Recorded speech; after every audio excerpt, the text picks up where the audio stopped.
My husband slapped me in front of his family, then packed his bags. The slap echoed through the dining room, but it wasn't the sting on my cheek that broke my heart. It was his smirk, the cruel satisfaction in his eyes, that shattered everything. "I am the man of this house," James declared, his voice filled with arrogance.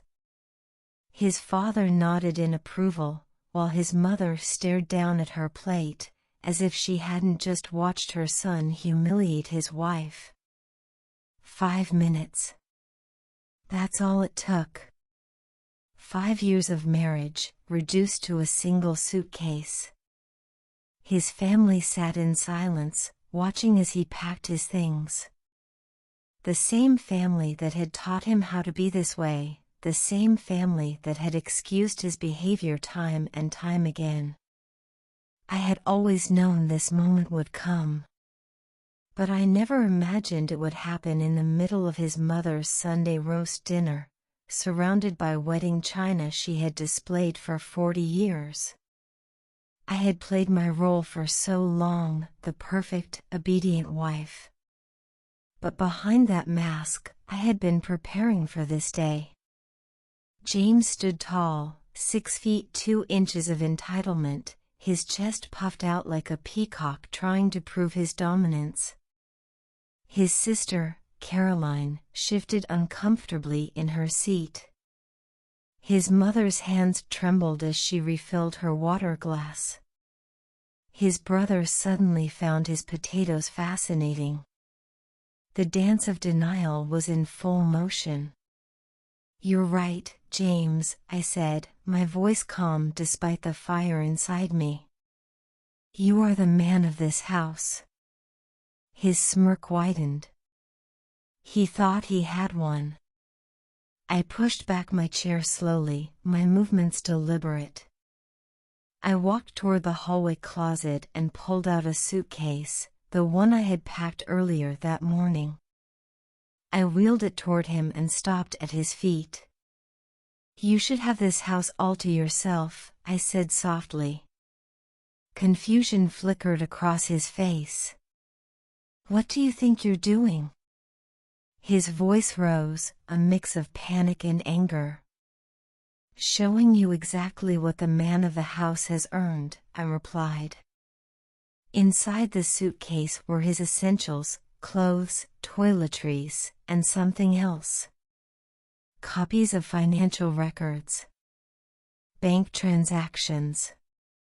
Documents proving that for years, he had been siphoning money into secret accounts. Evidence of tax fraud linked to his father's so-called consulting firm. His father tensed. His mother gasped. "I suggest you sit down for this, Richard," I said, meeting his father's gaze. "It concerns you too." The color drained from James's face. "You can't prove anything," he stammered, but his voice lacked its usual confidence. I smiled. "Actually, I can. For 3 years, I had been gathering proof. For 5 years, I had been planning my way out. I had already withdrawn half of our joint savings, legally. I had rented an apartment across town, furnished it piece by piece with cash purchases. My new job started next week. Every detail had been carefully thought out, waiting for this exact moment. "You have until tomorrow evening to remove the rest of your belongings," I said, my voice steady. "After that, the locks will be changed. And the documents will be sent to the authorities, unless, of course, you decide to make this difficult." I turned toward the door, ready to leave behind the life that had been my prison. "Sarah," his mother whispered. "Where will he go?" I paused, allowing myself a moment of satisfaction. "Perhaps he can stay with the man who taught him everything," I said. "After all, isn't that what family is for?" As I walked out, I heard her sobs. But I knew she wasn't crying for James. She was crying for herself, for the 30 years she had spent in silence. Sometimes, a perfect facade has to shatter for real strength to emerge. As I drove away, my hands trembled. The weight of the past 30 minutes crashed over me like a tidal wave. The sting on my cheek had faded, but the imprint of his hand remained, not as a mark of shame, but as the final push I needed. In the rearview mirror, I saw the faint redness blooming where he had struck me, a physical reminder of 5 years of psychological warfare. The dinner had started like any other Sunday gathering. Eleanor had prepared her signature roast, setting the table with the precision of a woman who had spent decades perfecting the art of submission. James has been under so much pressure at work lately, she had said while arranging the flower centerpiece. Men carry such heavy burdens as providers. The same excuses. The same justifications she had likely used for her own husband's behavior. But the breaking point hadn't been the slap. No. It had started long before his palm met my cheek. It was in the way he had criticized my choice of wine for dinner. Honestly, Sarah, after 5 years, you still can't remember I prefer Cabernet with roast? It was in the way his father had subtly shaken his head in disappointment. It was in the way he had interrupted me 3 times as I tried to share news about my recent project at work. Darling, I'm sure nobody wants to hear about spreadsheets during dinner. And then, the conversation had shifted to gender roles, like it always did. His father had taken a sip of wine, swirling it like a man delivering ancient wisdom. The problem with modern marriages, he declared, is that women have forgotten the natural order of things. A man must lead his household. I had made the mistake of disagreeing. Actually, I had begun, my voice measured, I believe a marriage should be built on partnership and mutual respect. The sound of James's hand slamming on the table had cut through the room like a gunshot. Enough. His voice was sharp, filled with warning. And then, before I could react, his palm met my cheek. The room fell silent. His mother dropped her gaze. His father sat back in his chair, satisfied. His sister looked away. His brother swallowed hard, pretending not to notice. And in that moment, everything became clear. I had spent 5 years trapped in a house where my voice was never meant to be heard. But I was done playing their game. James thought the slap was the end of the argument. He didn't realize it was just the beginning of my freedom. I refused to let my wife contradict my father in my own home. And that's when it happened, the slap that echoed through the room, the result of years of silent endurance. But what followed was even more significant. He smirked. That arrogant, self-satisfied smirk of a man who believed he had finally put his wife in her place. His family didn't react in shock or concern. Instead, they waited, expecting me to bow my head, to apologize, to follow the same cycle they had seen and encouraged for generations. They expected submission. They expected me to accept my correction. But instead, they got 5 minutes that shattered their carefully built world. Now, sitting in my car around the corner, I looked at my phone. 3 missed calls from Caroline, James's sister. A text message, I had no idea you were going through this. Do you need anything? My hands had stopped shaking.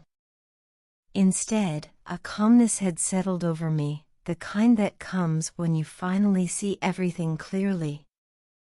I thought of Eleanor's face as I walked out, the realization dawning in her eyes. Maybe, just maybe, I had broken more than just my own chains tonight. This breaking point wasn't just about the slap or the smirk or even the years of slow humiliation. It was about the moment I turned my pain into power, my silence into strength. I started my car and drove toward my new apartment. In the trunk were the essentials, important documents, irreplaceable photos, my grandmother's jewelry. Everything else was just props in a play I had been forced to perform. As the streetlights flickered past, I touched my cheek. The sting had faded, but its impact would last forever. Sometimes, it takes a breaking point to realize you were never truly broken, just bent into a shape that wasn't yours. The next few hours would be crucial. I knew James well. First, disbelief. Then anger. Then desperate attempts to regain control. But I was done being the background character in his show of masculinity. The breaking point had destroyed more than just our marriage, it had shattered his illusion of control. As I pulled into the parking lot of my new building, I allowed myself a small smile. The real battle was just beginning. Stepping into my new apartment, I took a deep breath. The space was small but mine. The furniture? All bought piece by piece with cash, withdrawn in small amounts over months. Each item was a step toward freedom, a quiet rebellion against James's grip on our finances. I opened my laptop and logged into a secret email account I had created years ago. Inside were folders of evidence organized, backed up in multiple places. Year 1, the financial red flags. James insisted on joint financial decisions that were actually his alone. Money disappeared into his personal investments. I tracked everything, spreadsheets, records, hidden transactions. Being an accountant had its perks. I knew exactly what to look for. A folder labeled Family Finances held the most damaging evidence, proof of a money laundering scheme between James and his father. Fake consulting fees. Tax evasion disguised as business losses. I had stumbled upon it while organizing our tax returns, and it became my strongest weapon. Year 2, the emotional and psychological evidence. I began recording conversations, especially when James drank too much. The insults, the gaslighting, it was all timestamped and saved. Even videos from family gatherings, where his control played out in small but telling ways. My therapist had been crucial, helping me appear compliant while I built my case in secret. Year 3, the physical preparation. I had started stashing away money, just small amounts so he wouldn't notice. I opened a bank account under my office address, directing half of my bonuses there. I documented every bruise, not from direct abuse, but from his accidents. A slammed door, a forceful grip on my arm, all photographed, dated, and verified by my doctor. The most damning evidence? His father's drunken confessions at family gatherings.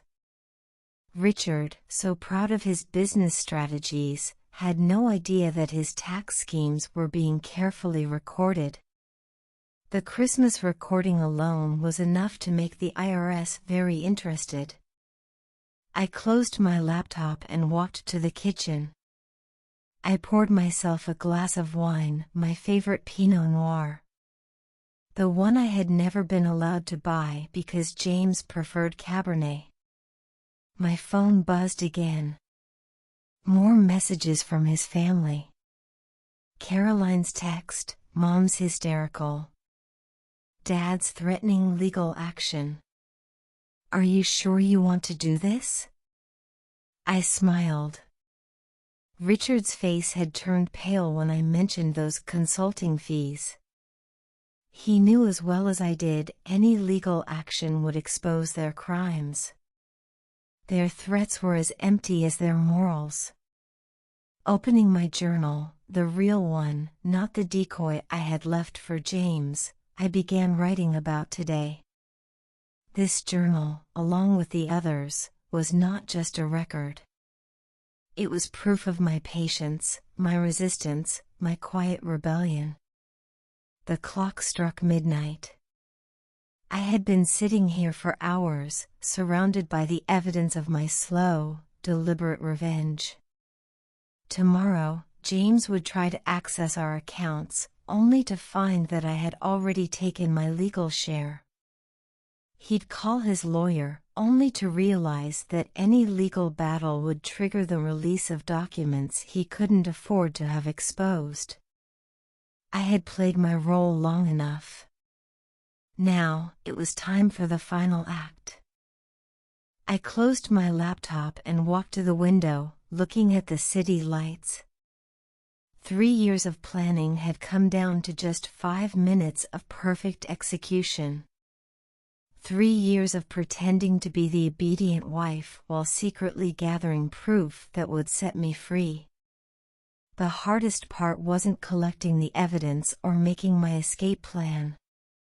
The hardest part was pretending, smiling at family dinners while secretly recording their conversations, acting like a loving wife while documenting every financial transaction, and ignoring the warning signs while quietly collecting proof.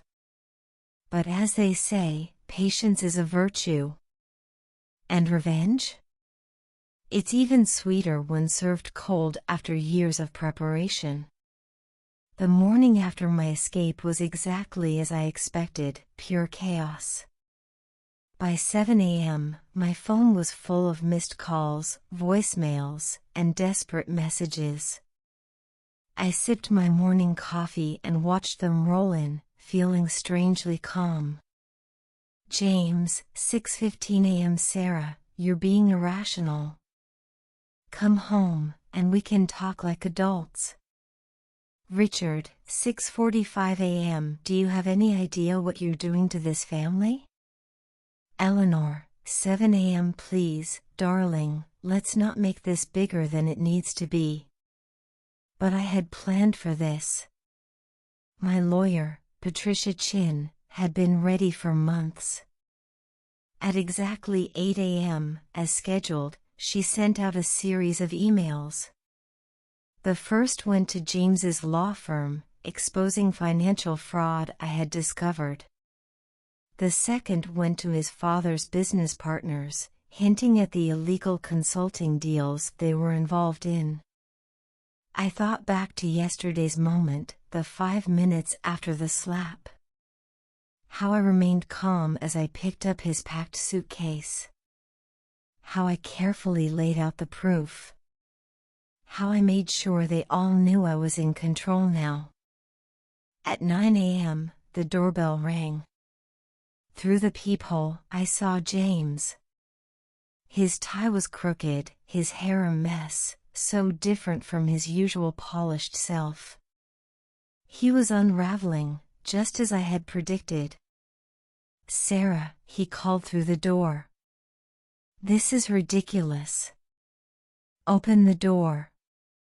I pressed record on my phone, a habit I had developed over the years. James, step away from the door. If you try to force your way in, I will call the police. You can't do this to me. I'm your husband. The same husband who slapped me in front of his family? I replied calmly. The security cameras in this building are recording everything. Your choice, How do you want this to look in divorce court? I heard him punch the wall. Another predictable reaction. James always used aggression when he felt powerless. A text message from Caroline, James's sister, popped up on my screen. He's at your apartment. Dad's furious. He just got a call from his biggest client asking about those consulting fees. Everything was falling into place. The dominoes I had carefully set up were now crashing down. James standing at my door, his father's clients asking questions, Eleanor's frantic calls, it all proved that my plan was working perfectly. Then James growled through the door, "The passwords have been changed. You can't access any of our accounts." I smirked. "Check your email, James. Your father might want to see it too." My lawyer had just sent them the documents showing the new bank arrangements. Every joint account had been legally divided, and my share had been transferred out minutes before I walked out yesterday. Even better, the evidence of their tax fraud was now in their inbox. "You had no right," James shouted, his voice cracking. "I had every right," I replied. "Just like you had the right to be the man of the house. Remember?" At that moment, the security guard appeared at the end of the hallway. "Is there a problem here, ma'am?" I looked straight at James and said loud enough for the guard to hear, "Mr. Crawford was just leaving." Through my security app, I watched James storm out of the building, furiously dialing his phone, probably calling his father. Minutes later, my phone rang. It was Richard. I let it go to voicemail, then played the message on speaker. "Sarah, you listen to me. You're making a huge mistake. This family has connections. One word from me and..." I sent him a text back, "One word from me to the IRS, Richard. Your choice." This wasn't just about evidence or my escape plan. It was about knowing how they would react and being 10 steps ahead. Every threat they made had already been planned for and neutralized. I opened my laptop and sent the final email to Eleanor, James's mother.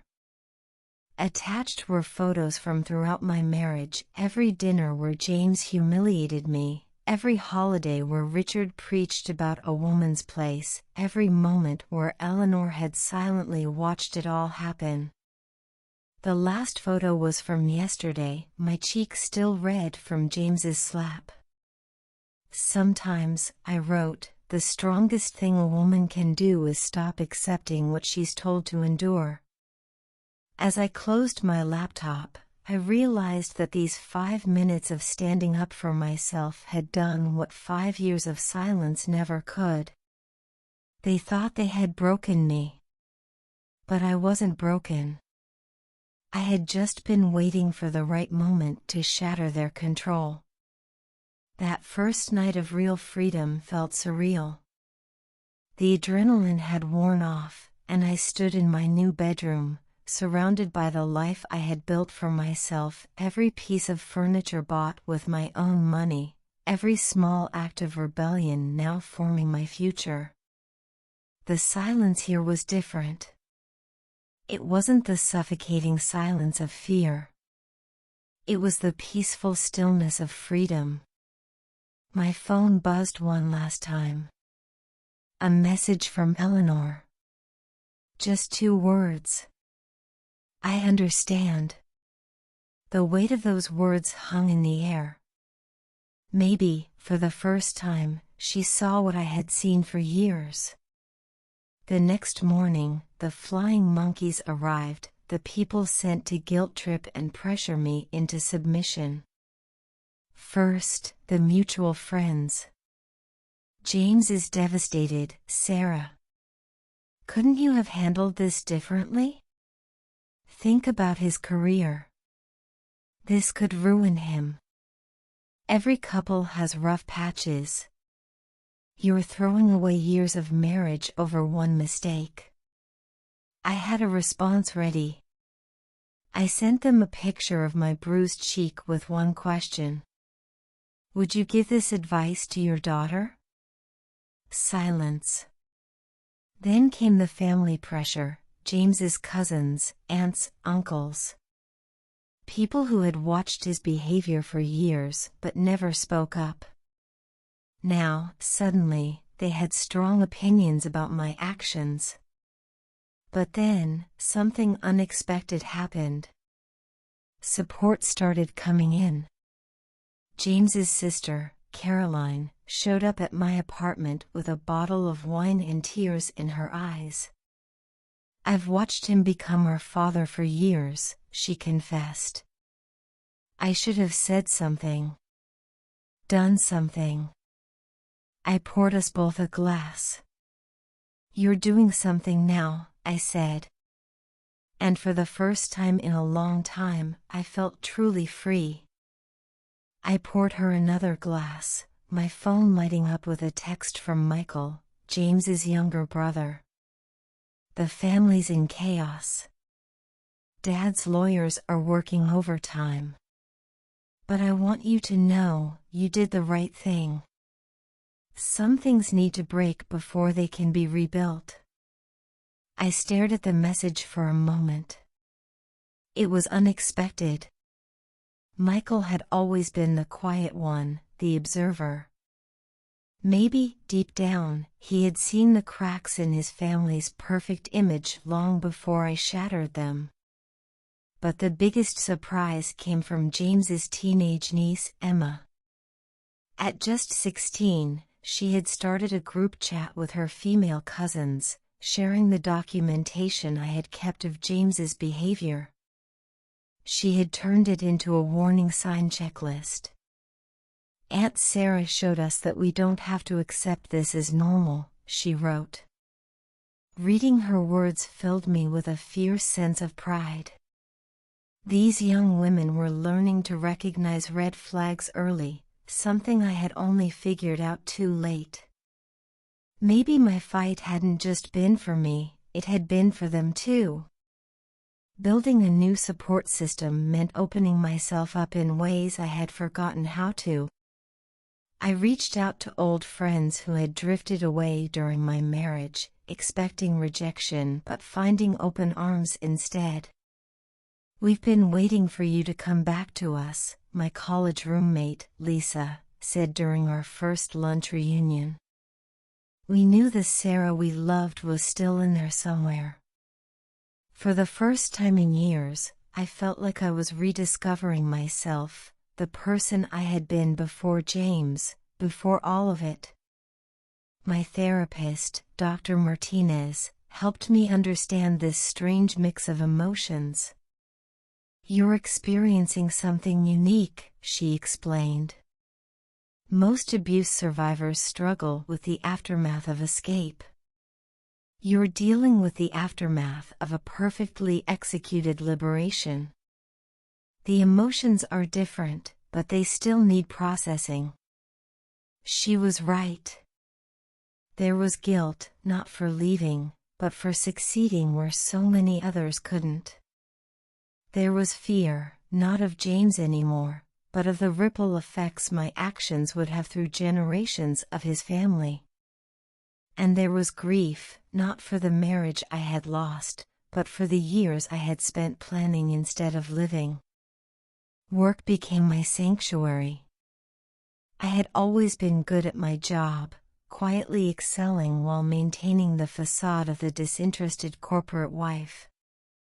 Now, unleashed from the need to downplay my achievements, I threw myself into projects with new energy. A week after everything unraveled, my boss, Sarah Chin, called me into her office. I always knew you were holding back, she said, sliding a folder across her desk.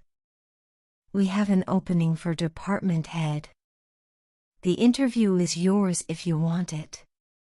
The position came with a significant pay raise, but more importantly, it gave me the chance to mentor other women in the firm. The irony wasn't lost on me. While James's career was collapsing under the weight of his exposed financial misdeeds, mine was soaring. Each day brought new challenges, but also new victories. I learned to sleep in the middle of the bed, to choose restaurants based only on what I liked, to laugh freely without checking if my joy was appropriate to the situation. Small freedoms that felt enormous after years of control.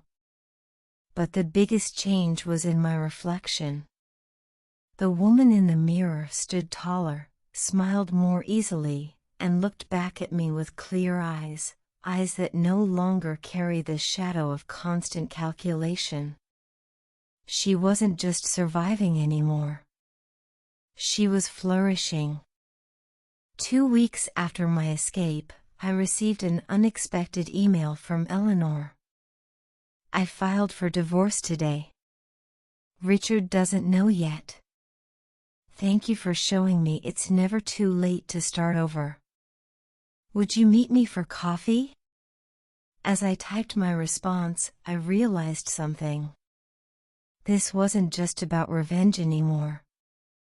This was about freedom.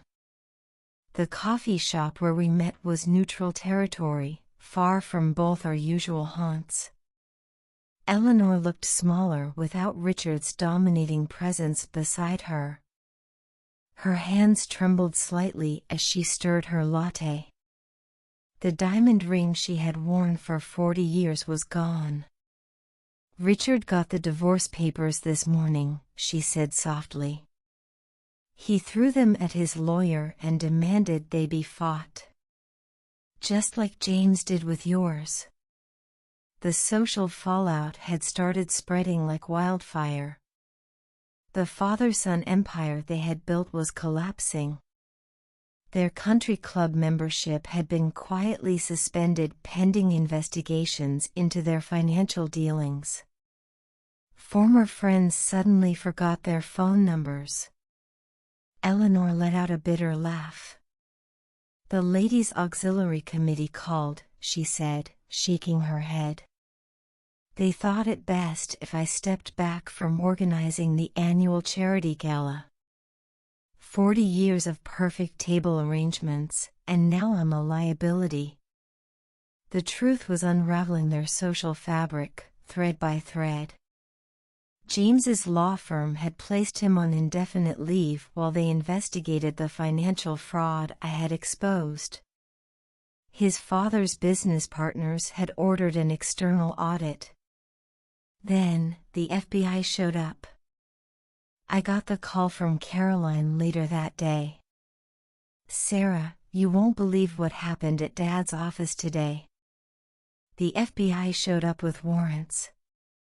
Something about suspicious consulting fees and tax evasion. Michael's wife posted it all over Facebook before anyone could stop her. Social media had become the battleground where reputations lived and died. Screenshots of James's threatening messages to me spread among our mutual friends. His ex-girlfriends started sharing their own stories of control and manipulation. The successful father-son duo was being torn apart by the collective voices of those they had silenced. For years, the country club set had ignored the whispers. Now, those whispers had become a roar. The same women who had watched me suffer in silence were now questioning their own marriages. The same men who had admired James's traditional values were discovering that their wives had started opening separate bank accounts. Even Margaret Wilson, the woman who once told me I was lucky to have such a strong-willed husband, called my therapist, asking if her daughter could meet my lawyer. The ripple effect was undeniable. James's attempts to regain control became increasingly desperate. He showed up at events uninvited, trying to tell his side of the story. But the evidence spoke louder than his lies. Then, he made his final mistake. Drunk and angry, he posted a long rant about ungrateful wives and family values, on LinkedIn, of all places. By morning, his law firm fired him. His father, in a desperate attempt to save face, tried threatening his way out of the situation. But the old boys network that had once protected him was nowhere to be found. The community they had ruled over for decades had finally turned its back on them. And the most powerful moment came at a charity event. I attended the gala with my new department head title, a symbol of how far I had come. Eleanor was there too, her first public appearance since filing for divorce. The whispers followed her as she walked with quiet dignity through the crowd, each step defying the judgment in their hushed tones. Without hesitation, I stood as she approached my table and embraced her. My voice carried through the room, deliberate and unwavering. "I saved you a seat here next to me." The message was clear: the old social order, built on suppressed truths and enforced silence, was crumbling. In its place, something new was emerging, a community of women who had found their voices, men who chose to be allies rather than oppressors, and a social conscience that could no longer be bought with charitable donations and country club memberships. As spring bloomed in the city, so did my new life. 6 months had passed since that fateful Sunday dinner, and the woman who had once walked away from her marriage had transformed into someone even she didn't fully recognize, stronger, more vibrant, unbound by the constraints of others' expectations. My promotion to department head came with an office overlooking the city skyline, a constant reminder of how far I had risen from the ashes of my former life. The once bare walls now displayed my professional certifications and awards, achievements I had previously downplayed to avoid overshadowing James's fragile ego. "You've completely revolutionized the department," my boss, Sarah Chin, remarked during our quarterly review. "The mentorship program you started for junior female accountants is exactly what we needed." The board is impressed. That program had been my passion project, born from my own experiences. Recognizing financial abuse became a mandatory training module, teaching young professionals how to spot the warning signs I had once overlooked. The response was overwhelming. 3 employees had already left abusive relationships after attending the sessions. Therapy with Dr. Martinez shifted from crisis management to personal growth. "You're not just surviving anymore," she observed one afternoon. "You're thriving. Let's talk about what that means for your future." Future. The word no longer carried the weight of dread it once had. My calendar filled with activities I had been denied during my marriage, art classes, salsa dancing, weekend trips with rediscovered friends. Each new experience felt like reclaiming a lost part of myself. Even my body began to remember its own rhythms, free from the constant tension of anticipating criticism. Yoga classes helped me realign, my spine straightening with each session. The woman in the mirror stood taller, smiled more freely, carried herself with a confidence that no longer required external validation. Eleanor's transformation mirrored my own. After her divorce was finalized, she enrolled in community college, fulfilling the dream Richard had dismissed decades ago. We met weekly for coffee, sharing small victories and supporting each other through the challenging days. I found my old art supplies in the attic, she told me one afternoon, her eyes bright with excitement. Richard hated my painting, said it was a waste of time. I'm turning his study into my studio. The Phoenix Rising wasn't just about personal achievement, it was about helping others spread their wings too. I started speaking at women's shelters, sharing my story and the practical steps I had taken to escape. My methodical documentation process became a template, passed through support networks and advocacy groups. Caroline joined me, adding her perspective as someone who had grown up in a household of controlled women. Together, we developed a workshop called Breaking the Cycle, helping others recognize and respond to patterns of financial and emotional abuse. You know what's ironic? Caroline said after one particularly powerful session. James and Dad always preached about family legacy. This is our real legacy, helping other women find their strength. My personal growth extended to my relationships with men. Dating seemed foreign after years of controlled marriage, but slowly, I began to trust my judgment again. I learned to recognize genuine respect, to appreciate men who celebrated rather than stifled my success. My first post-divorce date was with a colleague from another firm, a quiet, thoughtful man who listened more than he spoke. When he asked about my career goals and actually waited for the answer, I realized how low my expectations had been before. But the most unexpected growth came in forgiving myself. Not for leaving, I had never doubted that decision, but for the years I had spent planning instead of living. Those weren't wasted years, Dr. Martinez told me. They were your cocoon phase. Every moment of planning, every document you preserved, every small act of secret resistance, those were the threads you used to weave your wings. The ultimate test of my growth came when James made one final attempt at reconciliation.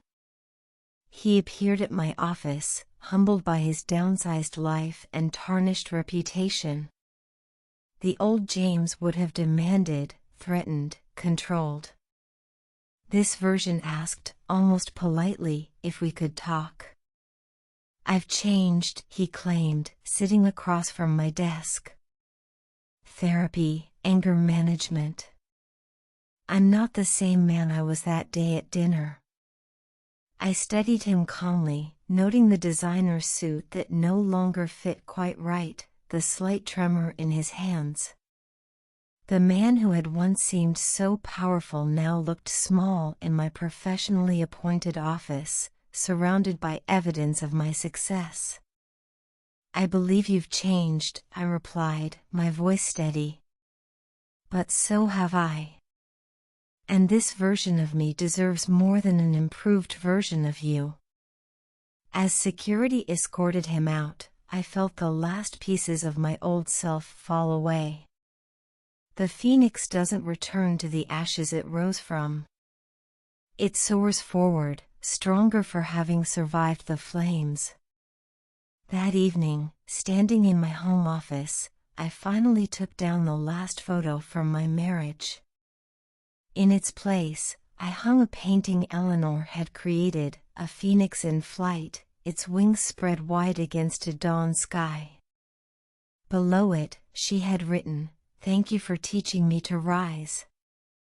1 year to the day after that fateful Sunday dinner, I stood at the podium of the National Conference for Financial Empowerment, preparing to deliver the keynote address.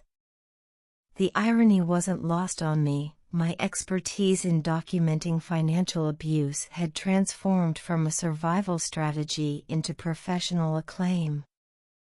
Our next speaker, the introducer announced, has revolutionized how we understand and combat financial abuse in relationships. Please welcome Sarah Mitchell, author of Silent Ledgers, Breaking Free from Financial Control. My book, born from the meticulous records I had kept, had become a bestseller in both the business and self-help categories. The advance alone was more than James's annual salary had been. But the sweetest revenge wasn't in the success itself, it was in the complete reversal of power. James, now working at a small suburban law firm, had tried to prevent the book's publication. His cease and desist letter sat framed in my home office, a reminder of how far I had come. During the Q&A session, a familiar face appeared at the microphone.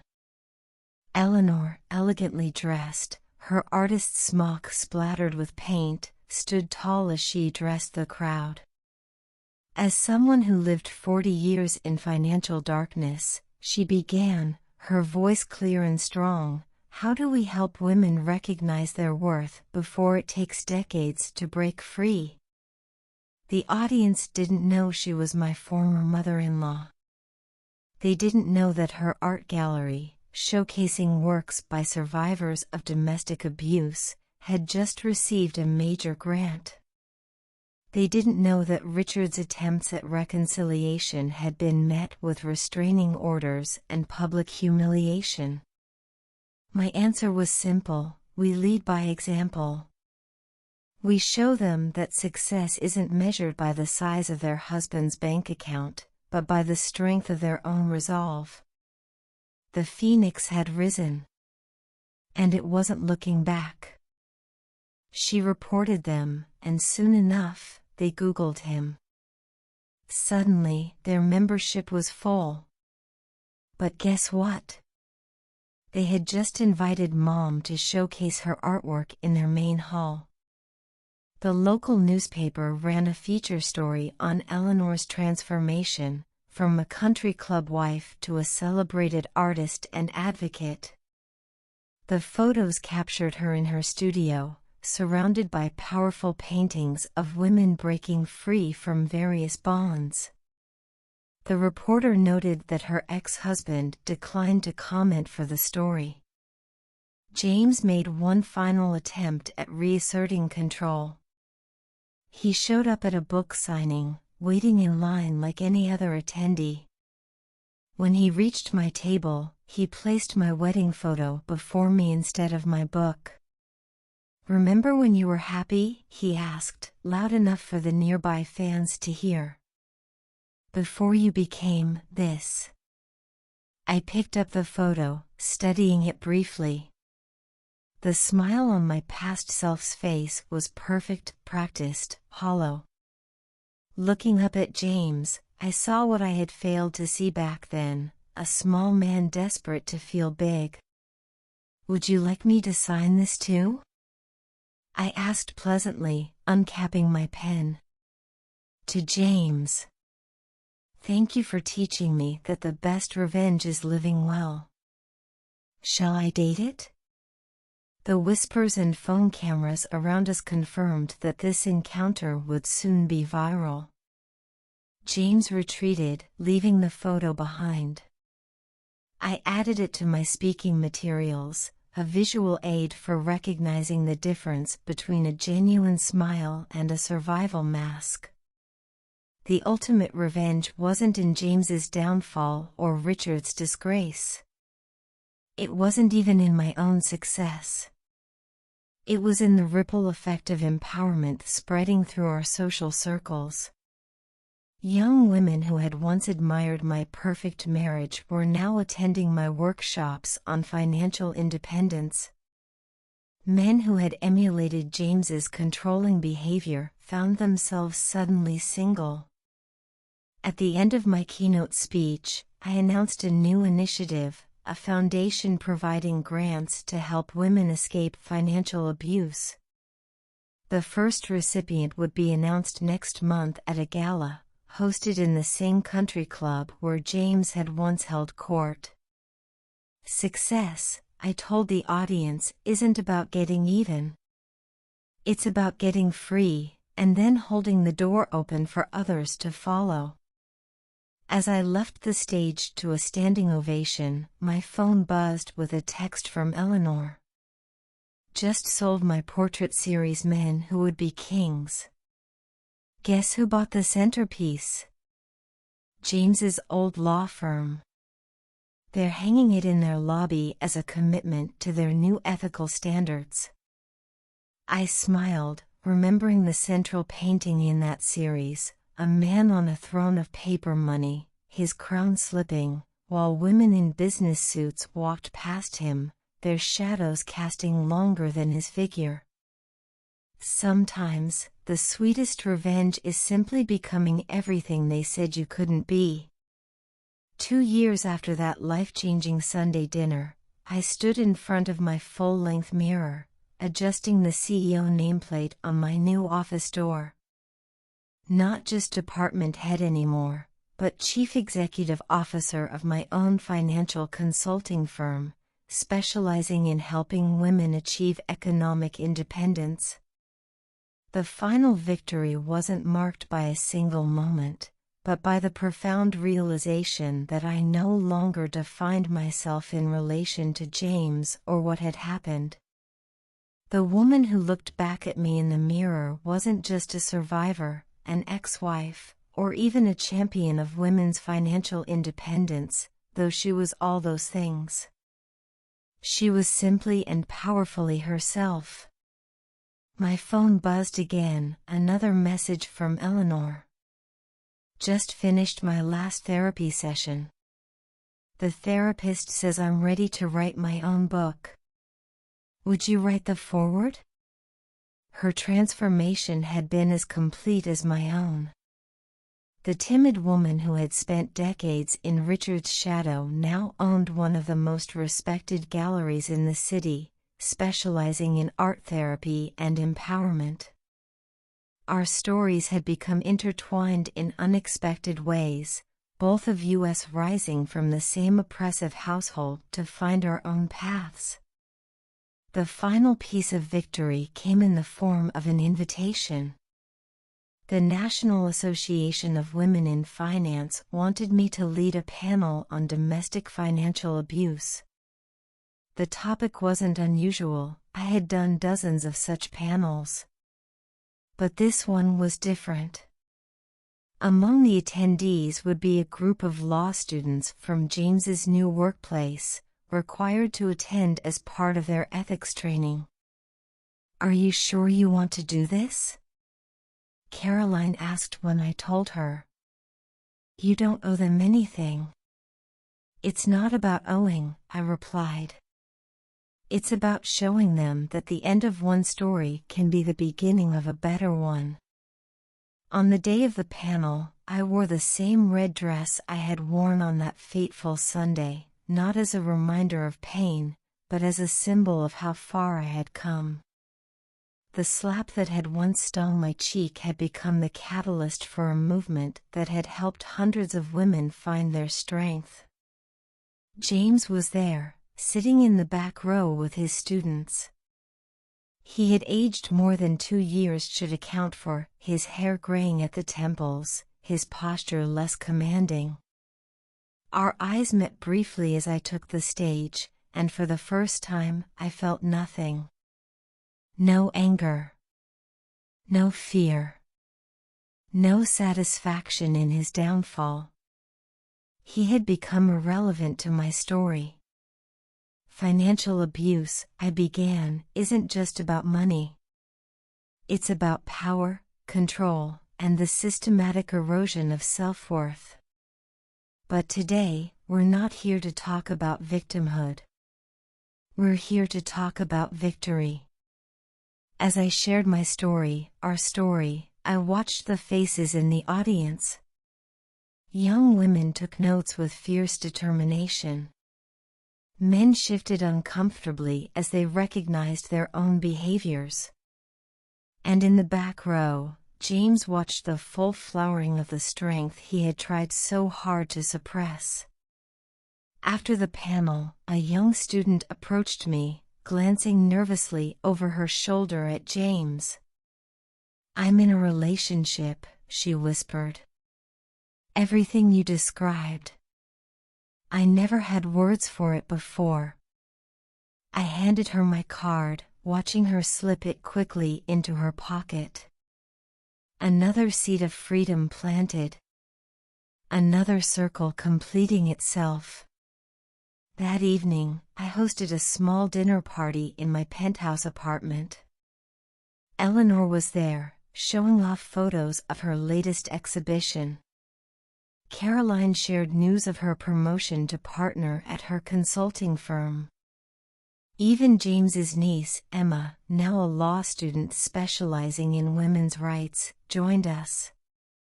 Full circle, Eleanor mused, raising her glass. 2 years ago, a Sunday dinner tore us apart. Now, here we are, stronger for the breaking. The final victory wasn't in material success, though that was sweet. It wasn't in the professional accolades or the lives we had helped change. It was in the quiet certainty that we had become exactly who we were meant to be, not in spite of our past, but because we had chosen to transform it into fuel for growth. As my guests left that evening, I stood on my balcony, watching the city lights flicker like stars. The woman who had once planned her escape in secret now planned expansions of her enterprise in broad daylight. The voice that had been silenced now reached thousands. The hands that had once trembled now held the reins of her own destiny with steady confidence. My phone buzzed one last time, a message from Dr. Martinez. Saw your panel today. Remember when you first came to me, planning your escape? Look at you now. This isn't just victory, Sarah. This is transcendence. He was right. The final victory wasn't about winning or losing, revenge or redemption. It was about discovering that the person I'd been fighting to become had been there all along, waiting for the courage to emerge. I touched my cheek, remembering the sting of that slap that had set everything in motion. What had seemed like an ending had really been a beginning. In trying to put me in my place, James had inadvertently helped me find it. Not as his wife. Not as his victim. But as the architect of my own destiny. The circle was complete. And the story had finally found its true ending.